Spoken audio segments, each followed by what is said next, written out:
This is Money Moves on VSiN, the sports betting network.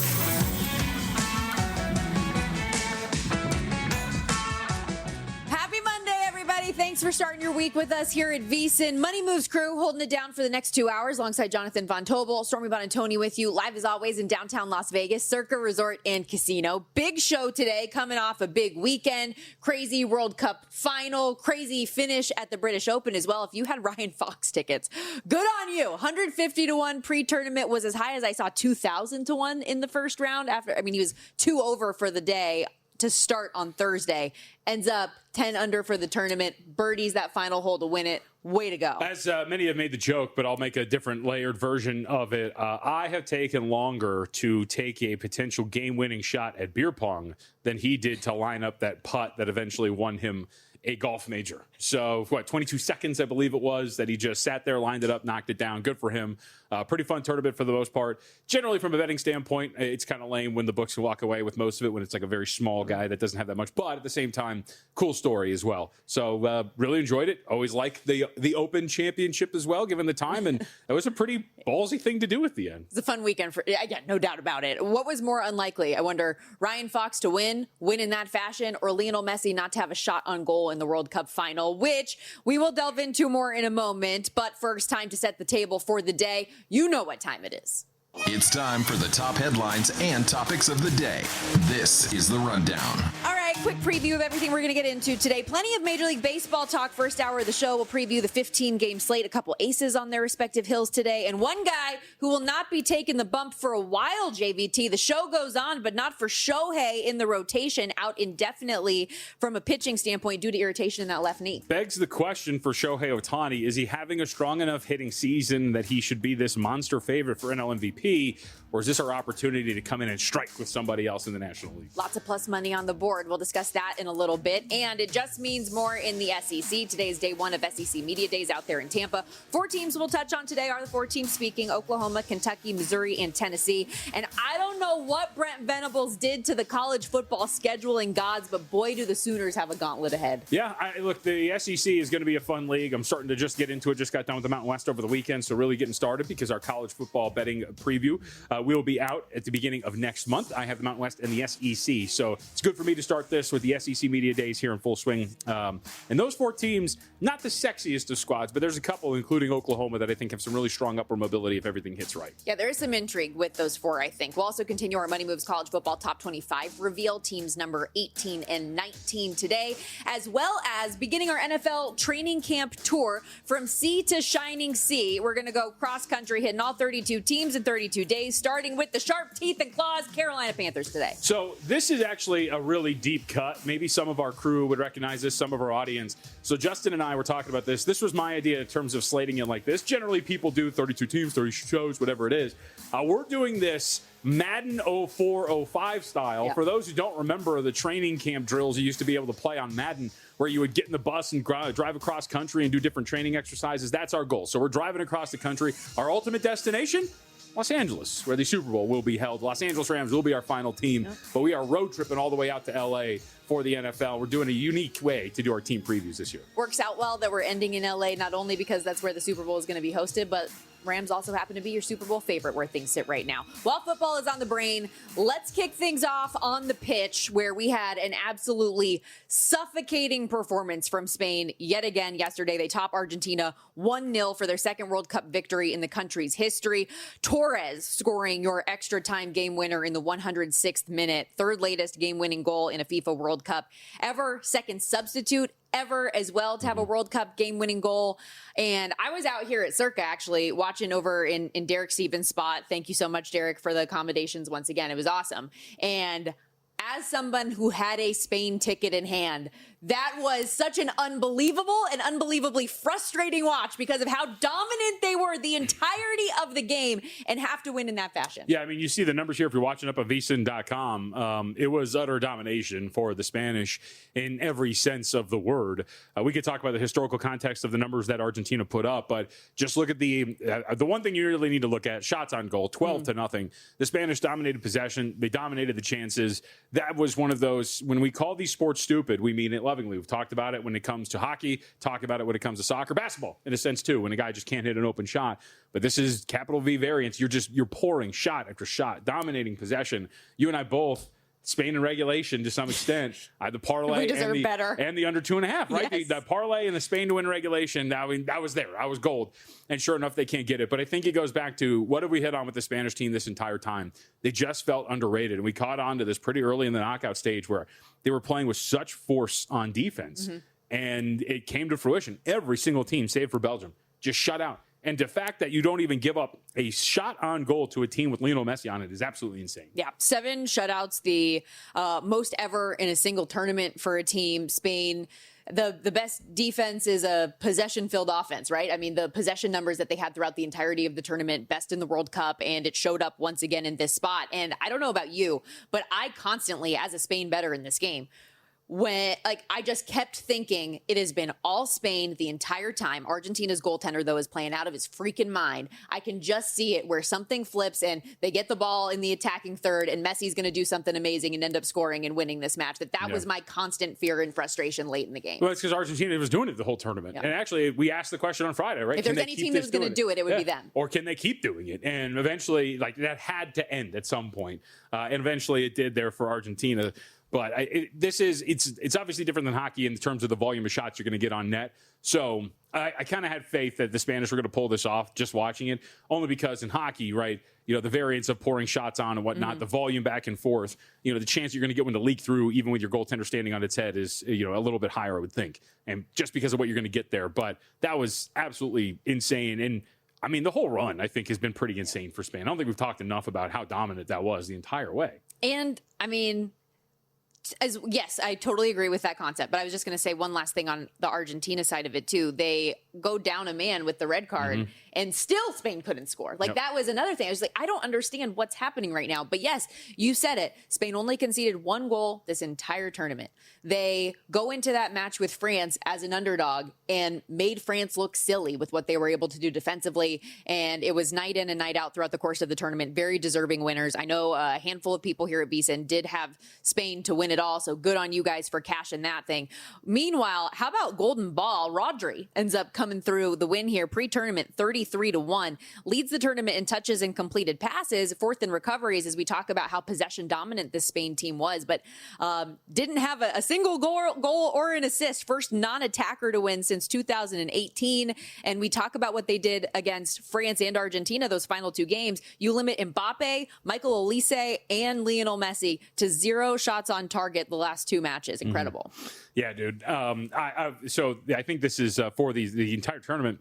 2.4 in terms of the expected goals conceded for Spain for the entirety of the tournament. That matches Uruguay for who was not even in there for that long. It's insane, the entire thing. And why that's funny is obviously the larger sample size to only give up that much throughout. I was amazed to watch this thing. And I mean, I don't know about you. I am. We had been watching, I think, tracking a little bit more football throughout the Premier League season, but I'm in, man. This was a great tournament, and from what I can gather, from what I have watched and from the people you talk to, the Premier League and all these other leagues where you have these clubs that actually play together for a while, quality of play is actually even better. So if you got hooked, might be the time to get started here because these leagues get started here in about a month. Do we think that from an American standpoint, we will get now because of what this World Cup did, and quite frankly, how good the U.S. was for a time, that we get an uptick in viewership for soccer fans and more people getting into soccer here from this World Cup? Maybe. Probably not, though. I saw a lot of people complain, I can't wait to get this over with now and stop pretending like we care about football so we can talk about real football. Like, shut up. People enjoy things. Relax. Can we, we don't have to complain about everything. Also, can I say, though, it was funny to me how much the, diehard soccer people were saying that this was the worst World Cup final that they had ever seen. Well, and what an embarrassing performance. I still thought that the game, I was on pins and needles the entire time still. I get that you didn't like Argentina's game, and who would? It was a rough watch from that standpoint, but still, to appreciate Spain's dominance and how anyone could have won at any moment, I thought it was great. Yeah, I mean, I think if you were watching it, Spain was so dominant that it just felt like a blowout, even though the score didn't really indicate that. By the way, we should talk about, too, I mean, mark it for 4 years from now, because obviously we're going to be obsessed with the final. Do you make the next third place match 4 years from now the total of 5.5? Dude, yeah, you nailed that, by the way. Good for you. You're like, nobody's going to care, right? And Mbappe. So we didn't even talk about that. Yep. Mbappe ends up playing in the match, scores 2 goals and an assist. Yep. So he's your Golden Boot winner now after Lionel Messi was odds on. Yeah, we tell you as we hit up, like, hey, you're probably in a pretty good spot. If he plays, nobody is going to give a rip in that game. And sure enough, so what, they were up 4-0, and then eventually you come storming back. Like it was an absolute barn burner from a soccer standpoint. You talk about not caring. Insane. Unfreaking believable. So I didn't expect my Mbappe ticket to cash, but that ended up saving me a little bit here. Yep. And so the France to make it to the semifinal, I lose the World Cup like in all bet on France, but then Mbappe comes through with the Golden Boot. So I don't know jack about soccer, ladies and gentlemen, but we had a profitable World Cup, and I'm stoked. You had a pretty good World Cup. Let's go. So now you should be ready for the English Premier League. I don't know. I'm more of a CONCACAF girl. Okay. But the Unai Simon, by the way, for Spain, also pre-tournament, second shot on the board for Golden Glove, plus 450. That comes home as well. Again, that record 7 shutouts in Spain's 8 games. Unbelievable. Anything else that we missed World Cup-wise that we need to touch on before we get out of here? No, not entirely. I think we're good. I swear to you, every time they pulled up the graphic, though, for the shots and shots on goal for Spain versus Argentina, every time I was just like, how is this happening? It didn't make sense. Yeah. It just did not make sense. Okay, so we got to step aside here. First time out of the day on Money Moves, but we're just getting started. When we return, the market for LeBron James' next team went absolutely nuts over the weekend. We're going to dive into why the odds shifted and whether or not we agree with the move coming up. Plus, JVT's Red Sox bet is looking better and better every day, ladies and gentlemen. 13 straight wins. Will Boston be buyers at the deadline? We're hitting it all when we return. Again, VSiN, the Sports Betting Network, Money Moves, JVT, Stormy, Buonantony. We'll be right back.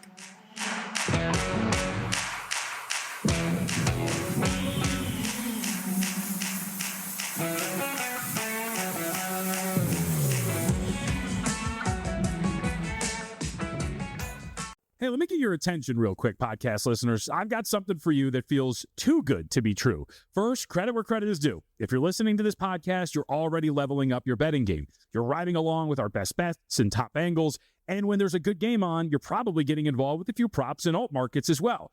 But there's one more layer if you really want to step things up, and that's VSiN Pro. Yeah, I've mentioned it before, but things are only getting better for our Pro subscribers. We just rolled out our MLB prop projections, breaking down some of the best edges across strikeouts, hits, home runs, and more. And that's on top of everything else Pro subscribers already get, including public betting splits, expert picks, and betting guides across the sports calendar. If you haven't tried it yet, stop sleeping on it. You can get your first month for just $9.99 or save big with promo code POD26 on an annual subscription. Hit the link in the description and start cashing in with VSiN Pro. All right, now back to the show.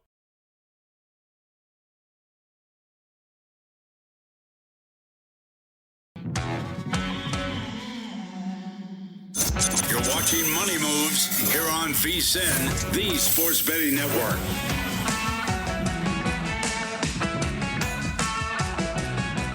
The NFL preseason is just a couple weeks away, and the best bettors are already getting ahead. You can lock in early bird pricing for our VSiN football special for just $175 right now before the price goes up next month. That will get you instant access to our 2026-27 NFL betting guide out now, plus the upcoming college football betting guide to be unveiled in just a couple of weeks, giving you everything you need to attack futures this football season. And the sooner you sign up, the more value you get with full VSiN Pro access to everything we do, plus access through every sport through the Super Bowl. That includes the daily best bets, real-time bet splits from DraftKings and Circa. We've got AI-powered prop projections, 24/7 video on the VSiN Watch app, and so much more. Head over to vsin.com/subscribe now. That's vsin.com/subscribe if you want to sign up or learn more. We'll talk plenty of college football and NFL throughout the course of the show. We got our Money Moves College Football Top 25 to continue to unveil. SEC Media Days underway today. We're starting our NFL training camp tour, but we're going to save that for a little bit later as we welcome you back here to Money Moves.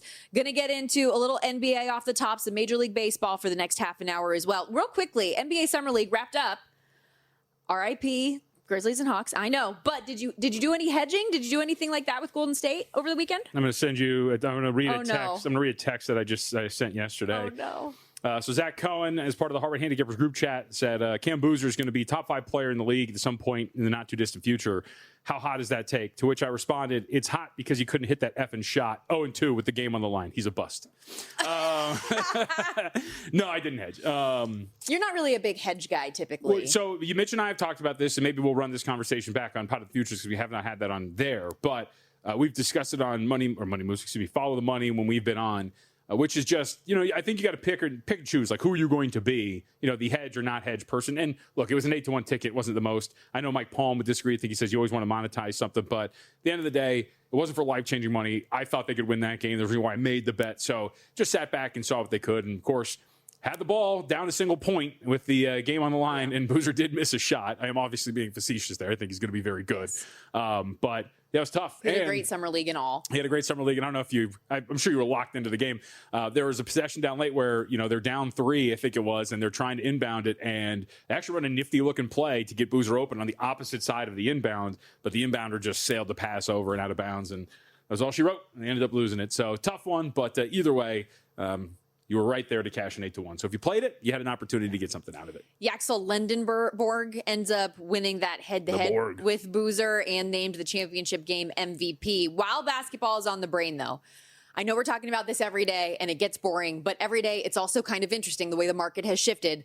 LeBron James next team odds moving all over the place yet again. And it appears at least traders at prediction markets currently think he's taken his talents back to South Beach the way that things have shifted. Friday, if you remember, here on Money Moves, we played some audio from Pat Riley and Giannis Antetokounmpo at Giannis's introductory press conference.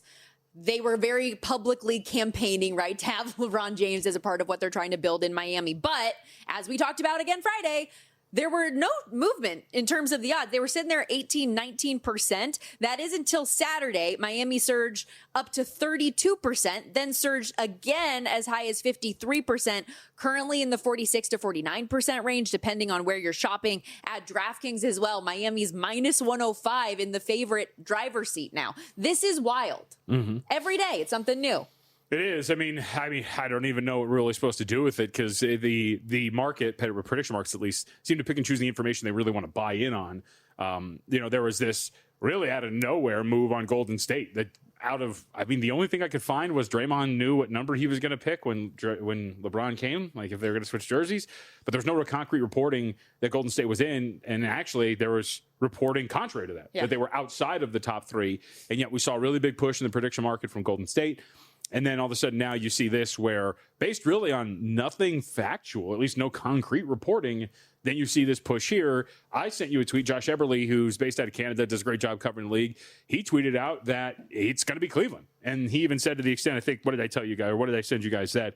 If it wasn't Cleveland, I got fed some crazy stuff from some crazy places. So that's a guy, and that's multiple people who have put their name on Cleveland.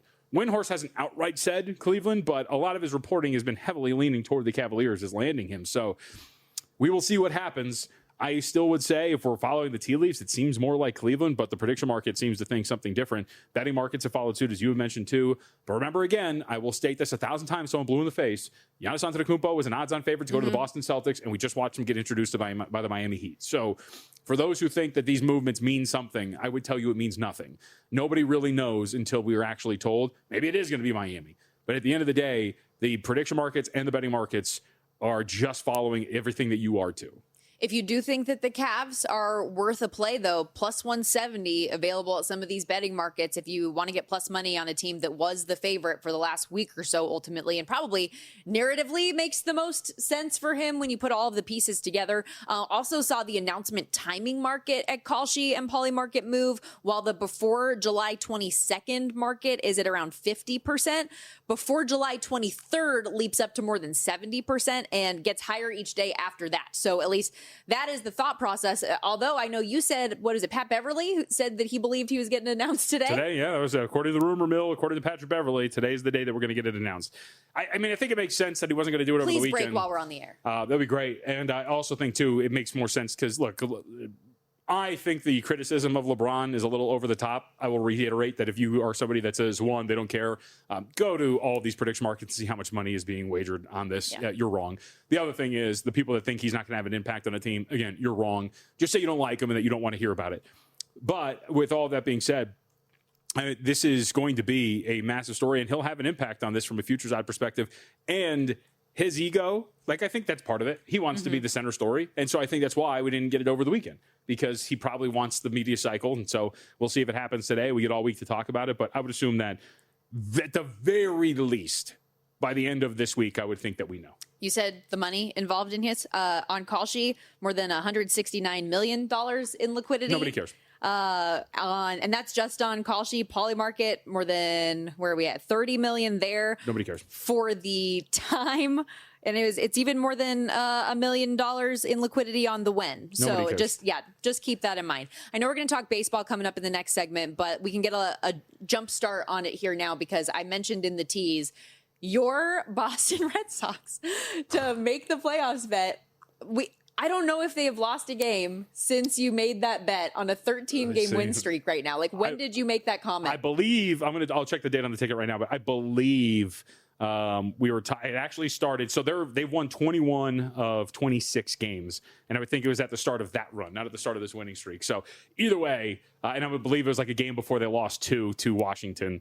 This team has been absolutely unreal, and some of the stuff that we have seen from them is nuts. So as you mentioned it, 13 straight wins. Streak is tied for the second best in franchise history with the 13-game run going back to July 1948.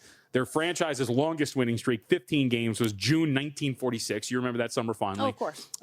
So now, if you look at this, let's just talk about the winning streak really quickly, because we mentioned this with Chris Jimenez, I believe, when we talked to him last week, which was, if you kind of dig under the hood, one of the things that I think is worrisome about the Red Sox in the sense of, are they actual American League contenders, is their offense hasn't really been picking it up. But the pitching, they're actually looking. We're watching SportsCenter right now. They have this here too.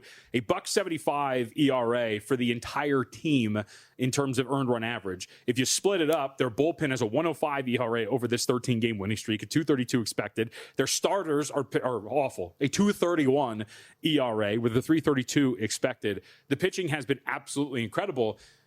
Now this question becomes, what are they going to do? Because the trade deadline is quickly approaching. Over there in Boston, the media asked Craig Breslow about this, Red Sox chief baseball officer. He said, quote, "I think it's complicated and that there's still quite a bit of uncertainty, even with our own personnel. And every day that goes by, we're getting a little bit more information about not just who we are and what we're capable of, but also what the outlook appears to be for some of the guys that are hopefully getting healthy.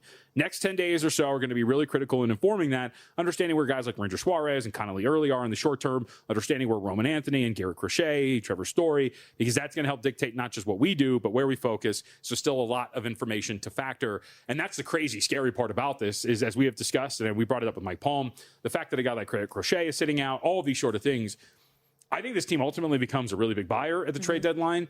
And it goes back to Jensen Lewis talked about it today on Visa by the Books. And I expressed concern last week in the sense of, I really wouldn't buy on Boston only because of the offense. But if you're going to tell me that they're buyers at the deadline, that they're going to go hunting for some fish and maybe go out and get a bat for this lineup to really improve it, I would kind of be in on what this Red Sox team could be from a big picture standpoint, because the pitching seems to be legitimate and it's only going to get better with better health. The American League, I think, fair to say, pretty wide open. Yeah. Also, in the AL East right now, Yankees, your even money favorites, Rays plus 130. Red Sox 9-1. They're odds on now to make the playoffs, though. Minus 145. It's plus 125 on the nose. June 17th, Boston was 15.5 games back of the Rays in the AL East. They're now 6 games back of first place. So, I mean, everything is still right there for you. And we get a big game today. We'll go to the baseball slate coming up in a little bit, but they get the Orioles today. The Orioles have won 7 straight. Yeah. It's going to be the second time in Major League Baseball history in which 2 teams on win streaks of 7 or more games meet, and the combined win streak is 20-plus games. The other, I know you remember this, September 13th, 1884, between the St. Louis Maroons and the Washington Nationals. My great-great-grandfather, I'm sure, was there.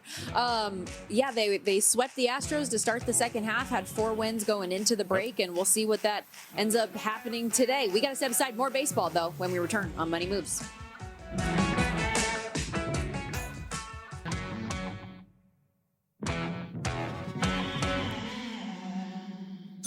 You're watching Money Moves here on VSiN, the Sports Betting Network. Money Moves coming to you live from downtown Las Vegas, Circa Resort and Casino. And get this, ladies and gentlemen, as we gear up for football season, the Circa Survivor documentary is back for another year. This one bigger than ever. 7 all-new episodes kicking off each and every Wednesday starting this week at 9 p.m. Eastern. Episode 1 is going to take you inside the growth of what's become the most electrifying contest in sports betting this past year, that is, with $18.7 million on the line and your first look at the massive Grandissimo format, raising the stakes higher than ever. Follow the sharp minds and bold personalities who think they've got what it takes to go the distance, whether you play Circa Survivor yourself or just love the drama of the season-long grind. This is must-watch TV. Check it out each and every Wednesday moving forward, starting again this week at 9 p.m. Eastern, right here on VSiN. And when I was watching the World Cup match yesterday here at Circa, I was talking to a handful of folks that have already had a first look at the first couple of episodes and said they can already tell this season, like the best season that they have had to this point. So I'm pumped to see it. I have in my email sitting a first look at episode 1 that is on my to-do list to watch tonight. Very excited. Wow, look at you. You get to watch it ahead of everybody else, huh? You have it in your email too. Oh, I did? Okay. Yes. Jeez Louise, some people. I check my email, I swear. We will, of course, have a Circa Survivor entry ourselves. You know what we need to do? We need to make a day of it because I owe you a Barry's dinner. So you still do. What we can do is sign up for our entries for Circa Million and Survivor, and we can do the Barry's dinner on me. So a big Circa donation for your girl whenever we do that. Yeah, I totally forgot about that. Heck yeah. Now the question becomes money moves at gmail.com. Is that our thing? Or at vsin.com? At vsin.com. Money moves at vsin.com. Money moves at vsin.com or at mejvt. The question becomes, do I just rake you over the coals and get everything that I want? Just remember, I would say just remember, if you do that, which you can, it is your right. It's your God-given right. And whatever you order, I'm paying for. That's the deal. Right. But just remember, I'm going to beat you at some point. You have to win a bet, though. So I'm wow, come on. Actually, in our long-term head-to-heads, I'm doing pretty well. No, we just haven't put anything at stake like this. One of them's up for contest. Come on. Let's get back to baseball, though. We'll talk more football a little bit later on in the show. Much like Adam Silver and the investigation into Kawhi Leonard. Jury's still out. Our independent crew is still looking at it. We haven't. You know what? Maybe that's the thing. We need to get a separate party to look through. An arbitrator. Yes. Let's go back to baseball, though, because before we hit the break, we were talking about this unbelievable streak that the Red Sox have been on. Again, they're odds on now, minus 145 to make the postseason with what they've been able to put together. They now today begin a series with division opponent, the Baltimore Orioles, who are on a nice little hot streak of their own at 7 straight games. Yeah, and so this is a historic matchup at that as well. For those who had not seen this, too, we have not seen anything like this before. Today's game between the Red Sox and the Orioles, second time in Major League Baseball history, 2 teams on win streaks of 7 or more games meet, and the combined win streak 20-plus games. The other, September 13th, 1884, that was the St. Louis Maroons, who had won 12 straight, and the Washington Nationals, who had won 11 straight. That was courtesy of OptiStats up on Twitter. So, look, I would say that I'll be honest with you, I don't really have much here. Don't have much on Peyton Tolle, and we'll see what Boz has in store for this Red Sox lineup, which, I've mentioned bigger picture has still been pretty middle of the pack. If you look at this 13-game win streak, though, they're 8th in weighted runs created plus. They have been hitting a little bit more. So is this just a matter of, hey, man, do you really want to face the hot hand and try to go against them?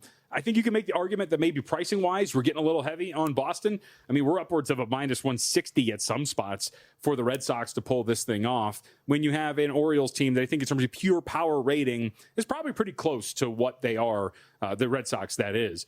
For Boz, too, coming into this right now, a 4.19 ERA so far. If you look at the splits in terms of the differential, maybe a little bit of positive regression coming, especially if you look at the fielding independent at 358. So maybe he's got something good for him.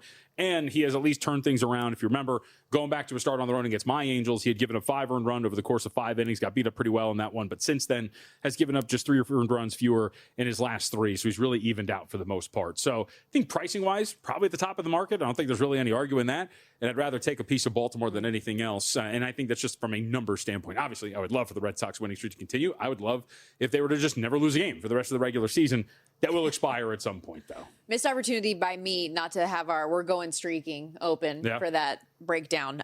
Let's head out west here real quickly. We mentioned off the top, Shohei Ohtani. We get the news that he's getting shut down from a pitching perspective until we're not really sure when at this point, indefinitely dealing with that left knee irritation, and will not play or pitch, that is, in this series against the Philadelphia Phillies that gets underway today. Christopher Sanchez, by the way, on the bump for Philadelphia, getting that set underway against Emmett Sheehan. But first, your thoughts on Ohtani and what this could mean in terms of the futures market? I don't know. Well, I kind of just want to ask the question. I mean, so he's got 14 starts under the belt. So that is obviously part of the MVP resume. Dave Roberts says that he's going to pitch again. He swears by it. Well, not swears, but the quote from him is kind of where we're at right now, how we're proceeding. I would say it's going to be some time, and I say that it's not going to be a day-to-day thing. There was Dave Roberts on Shohei Ohtani, the knee irritation, and how that would limit him as a pitcher. So let's assume that he's not going to have that many starts under his belt going forward. He's got the 14. Is he good enough as a hitter, plus the 14 starts that he has made up to this point, that he's this far ahead of the market? Because I do think a lot of the pricing for him for MVP is, of course, the fact that he is a two-way guy.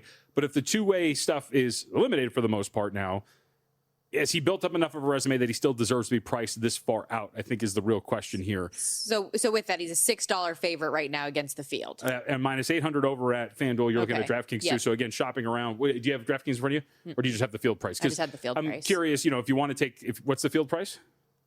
Plus 324. Plus 324. Do you go, is a bet on the field really just a bet on Pete Crow Armstrong, who you can find at like plus 450? Would you take that? But that's my question, is he really without the pitching because of this irritation? So PCA alone is 4-1. Yeah. So would you rather go field and take anybody, a Kyle Schwarber? I know we have discussed this on Pod to the Futures, a James Wood type who has been hitting the ball extremely well for a Nationals team.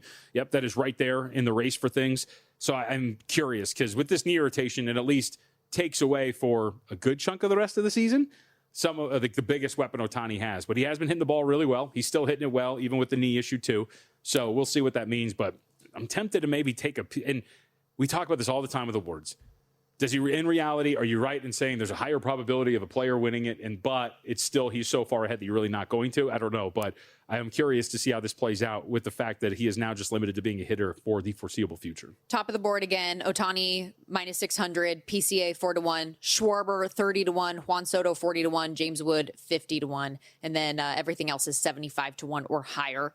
With that, though, in mind, I know there were a lot of people out there that did throw a little bit of money on him for Cy Young as well. And given what Jacob Mizorowski has done and like Christopher Sanchez as well and some of those other guys in the National League Cy Young conversation, you probably already lit the match on those tickets, you're done but on that's Ohtani, absolutely done. Yeah, or if it wasn't already. By the way, I know we're going to get to some of the games, but it actually is a really interesting game tonight between the Dodgers and the Phillies, only because we get Christopher Sanchez out there. He is not pitching well. We saw him get blown up live when we were on the show. Yep, at Kansas City, 3 1/3, 9 earned runs.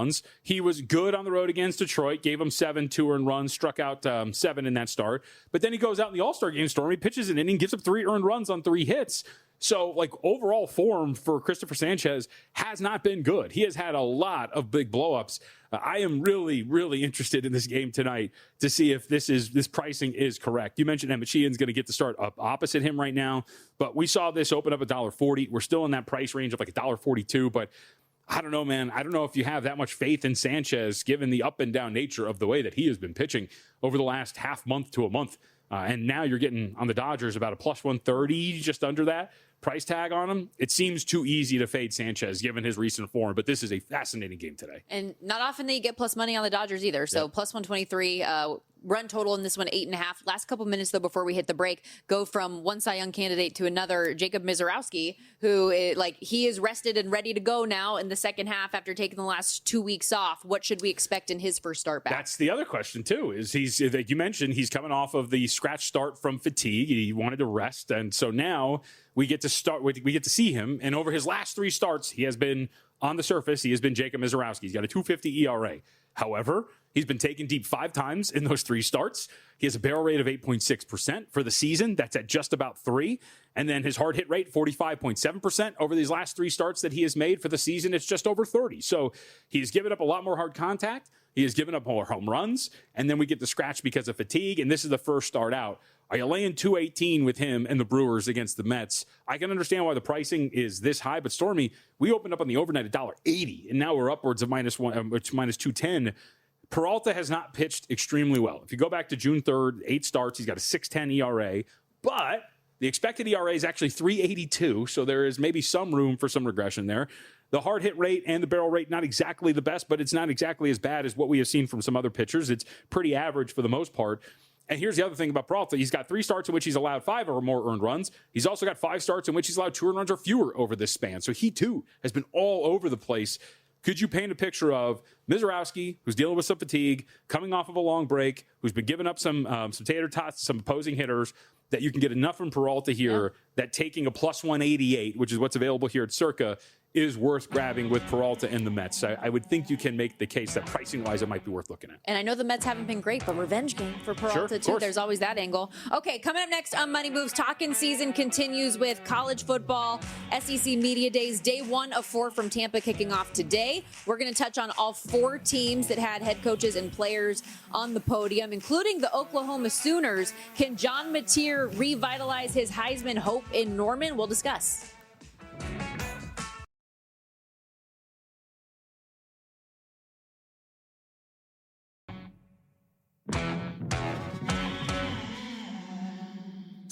You're watching Money Moves here on VSiN, the Sports Betting Network. All right, back here on Money Moves, Stormy Buonantony, Jonathan Von Tobel with you. SEC Media Day is officially underway out there in Tampa today. The first of 4 days, because they really like to make this thing a spectacle. It just means more. The first 4 teams in action today on the podium: Kentucky, Missouri, Oklahoma, and Tennessee. And I think of this batch, it's appropriate to start with Oklahoma, given the expectations that they have coming up this year. Double-digit win season last year, 10-3, lose to Alabama in the first round of the CFP. Third season now in the SEC for Oklahoma, 5th year with Brent Venables at the top of this thing. And I mentioned when we opened the show, I don't know what Brent Venables and the Sooners did to piss off the SEC schedule makers over time, but they have a gauntlet. Not only is this one of the toughest schedules in the SEC, it is the second most difficult in all of college football when you go through. Week 2 at the Big House facing Michigan. They're at Georgia. Whoa. They faced what? Do not skip the favorite to win the Mountain West Conference, please. New Mexico's the favorite? Tied for the odds, yes. Okay. Co-favorite with UNLV and at some spots North Dakota State to win the Mountain West. So they have a projected conference champion on the schedule as well. That is a big one on ESPN too, 4:30 Pacific You mock, time, but it's one of the most it's one of the most experienced rosters in college football. At Georgia, play Texas in the Cotton Bowl, a revamped Kentucky team that we're going to talk about in a moment. At Mississippi State, who took a big step forward last year. South Carolina, at Florida, Ole Miss, Texas A&M, and at Missouri.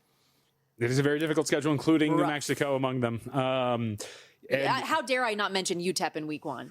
Also another Mountain West great. That's at the bottom of the conference. New Mexico is, again, tied for the I'm giving you a hard time. Co-favorite position there. Look, here's the thing. I think it all just starts. I would expect, given the returning production, that this is, again, going to be one of the better defenses in the country, not even the SEC. Yes. If you look at adjusted expected points added per play from a season ago, there's only one team that was better than Oklahoma on defense. It was Texas Tech. We know how good that unit was, how good that defensive line was. So I expect that Oklahoma is going to be up there again. Will they be second best? I'm not entirely sure, but I don't think it would be a leap to say that this is a top 15 defense, top 20 defense in the country. And I think that's probably closer to one than it is to 15 or 20. Either way, though, we know how good they're going to be. The question is just John Mateer and how effective he's going to be as a quarterback for this team. You know, a lot of people can talk about the sense of, hey, you know, he got the hand injured and then everything kind of fell off after that. He comes back against Texas, throws 3 interceptions, gets sacked 5 times. But Stormy, I mean, I think a lot of what I watched, at least, was some decision-making issues with Mateer as a passer, and are those going to get fixed? 14 touchdowns to 11 interceptions, along with just 2.9 yards per rush. That's just not going to get it done in the SEC, especially against a schedule like this. So after the wrist injury, the velocity was an issue, but I think your point is well taken on the decision-making. I wonder how much of that, though, has to do with him not having a ton of time. I felt like he didn't trust himself in those moments when the pocket was closing down. You look at their roster this year, it is 4 returners up front for the offensive line. So maybe there's some more continuity there, feeling a little bit more confident in what that unit can do for you. They also made a conscious effort to upgrade their run game, give him a little bit of more support from that standpoint too. When he is in rhythm, he's one of the top quarterbacks in the SEC. And we remember early on last year, while if you look at the odds for Heisman right now, 28-1 is actually shorter than what he opened the season at last year, 30-1. After that early season win against Michigan, he was catapulted to the favorite in this market. And he was somebody that had very, very high expectations for what he could go on to do. The injury derailed a lot of that. But if he could get back to that guy pre-injury Mateer, I think Oklahoma could be in a really good spot for him specifically if they win some of these big games in the gauntlet of that schedule to be in the conversation. Yeah, I just wonder, though, like, what are they doing with him in terms of game plan and whatnot? I mean, you go back to his last year at Washington State when he really broke out versus this season that just passed. Despite missing time, Stormy, he had 50 more pass attempts than he did the previous year at Washington State. He wasn't running the ball as effectively, or in terms of the overall rate of attempts, he was down as well. 2.9 yards per attempt to just 4.6. So you wonder if, was there a conscious decision by him to, all right, we're going to lean on myself as a passer and we don't want to use the athleticism as much? I would like to see that steer back in the other direction, because wrist injury or not, there was clearly a deviation from what made him so good at Washington State, which was being a dual threat quarterback to an extent. And that seemed to disappear as the season went along for Oklahoma. And I wonder if that's just part of their offensive system. But I think you got to go back and think, all right, like, we have to, I think, steer back into the direction of what makes Mateer as dangerous as it did. Yeah, because to your point, by the end of the season, too, Oklahoma, I mean, they were one of the worst offenses in the country at the end of the year. From that to one of the more intriguing offenses, I think, in the SEC, with Will Stein taking over at Kentucky this year. Former offensive coordinator at Oregon, engineered the most efficient offense in the country the last 3 years. Oregon, with him, led the nation in EPA per play, yards per play, and successful play rate over that time. New offensive coordinator for Kentucky, Joe Sloan, who was LSU's OC the last couple of years. DC for him will be Jay Bateman, who was Texas A&M's DC. We know Elko handles the bulk of that, but him coming over and getting that opportunity. And Kentucky leadership, JVT, clearly invested in him, giving NIL resources that we haven't really seen in recent years under Stoops. Revamped this roster through the portal, 31 new transfers, including 11 projected starters, and the big gets on the offensive line. They get the number 5 center in college football, Colton Price from Baylor. Lance Hurd started left tackle at Tennessee the last 2 years. Right guard from Ohio State. Defensive line looks really good too. So you are building from the trenches out. My big question is what you're going to get from Kenny Minchie at quarterback, who we just haven't seen a lot of. Former Notre Dame backup for CJ Carr, and I mean backup the last few years, but the only time we've really seen him play in games is when Notre Dame's already up 20 in garbage time. Yeah. I mean, you're always curious about this. We've talked about this with certain teams as well. It's not as dramatic with some, and the talent level you're getting in the transfer portal is a little bit different. But, when you're revamping an entire offense and really restructuring what the roster construction was over the last few years, especially on offense, I think you can take some teams by surprise somewhat early on. When you're not used to seeing the personnel on the field, it's a complete change away from what you were doing previously. It's obviously an offense that is a little bit more geared toward 2026 football as opposed to just line up, ground and pound and get it done. And in college football especially, if you can win in the transfer portal along the offensive line, you're going to do, I think, a lot of damage. And there's a lot of big names in terms of both the names and the programs that they used to play for. So if that offensive line hits, I would expect that Kentucky can actually, I don't know if it's going to translate in the win column. As you mentioned with the schedule, it's going to be somewhat brutal. But I think from an ATS standpoint, Kentucky's got a lot of, I think, buy signs on a week-to-week basis. And then, of course, it just lands on the shoulders of the most important position. Will Minchie can be able to come out here and give them some semblance of good quarterback play, because it seems like everything else looks like it's going to be pretty good for them. I could be wrong, but I am somewhat of the belief that he's a good quality starting quarterback that just couldn't beat out the Heisman favorite for this year for the job. CJ Carr's really good. Yes. I think Kenny Minchie is a good quarterback, and I'm excited to see what a guy like Will Stein can do with him. Because that's the thing, too. I think a lot of the times when we talk about the portal, sorry to cut you off, but it's just, we assume that, you couldn't win the job, now you're going to leave. Well, sometimes you just want to play, and you know that you're capable of doing it, and you don't want to sit behind a guy, and so you'll take the first opportunity. And to your point as well, when a program like Kentucky finally opens the pocketbooks, he's probably getting something pretty nice to go out there and play. So I wouldn't see this so much as a demotion for a guy who couldn't win a job, as opposed to finally taking an opportunity as well as getting the money with it. Win total for Kentucky is only 4.5. I think they win 5 games. It's juiced to -150, though, so don't have a ton of interest in playing that. Couldn't this be one of those situations where you win maybe just as many, if not fewer games, but you're actually improved from a season prior? Yeah. I think so. How about Missouri? So this is down year last year for Eli Drinkwood's squad. Still 8-5 though. Lost the Gator Bowl to Virginia. All 5 of their losses come to teams that finished in the top 20 of the AP poll. Also didn't beat a Power 4 team with a winning record. Doesn't help that you had quarterback issues, right? The Bo Pribula saga with the injury. Had to finish the season with Matt Zolars. Pribula tried to come back, just didn't work. Looking to this season, any early thoughts? This one I didn't really have much on. I mean, you mentioned the transfer of quarterback too in Simmons, so maybe there is some upside here. because there was a thought that this was supposed to be his for Ole Miss, and so plugging him into this offense Trinidad maybe should work. Chambliss just didn't let you get back into the conversation with what he did. Got Wally pipped, and that actually, I get that reference, and I can make it. But I would say the offense looks like it should be really effective for Missouri. I mean, you have the running back tandem, the skill position talent is there, and if Simmons shows what he did to Lane Kiffin and Ole Miss last year at the beginning of the season, it was good enough to beat out Chambliss, who was really good, then you should have something working here with Missouri, absolutely, to where the last few years, they've been kind of this upstart type program that's been a pain in the ass for a lot of different of the big boys, and this should be one of those two where you're able to get some done and maybe start to move your way up the standings in the SEC for sure. Their big question when you go through the roster seems to be in the secondary. That pass defense lost 8 of 9 players who led them in coverage snaps last season, just one returning starter there, but pretty solid a lot of other areas. And as you mentioned, the offense, one of the best running back duos in the entire country. Ahmad Hardy and Jamal Roberts combined for more than 2,300 yards and 20 touchdowns last year. Hardy, though, if you remember this offseason, he got shot in the leg, like an innocent bystander situation for him at a concert. But I saw some quotes from Eli Drinkwitz earlier today at SEC Media Days talking about how, like, the rehab is all ahead of schedule based on everything that he's seen from him in the rehab and the maturity, the mental game that he's shown.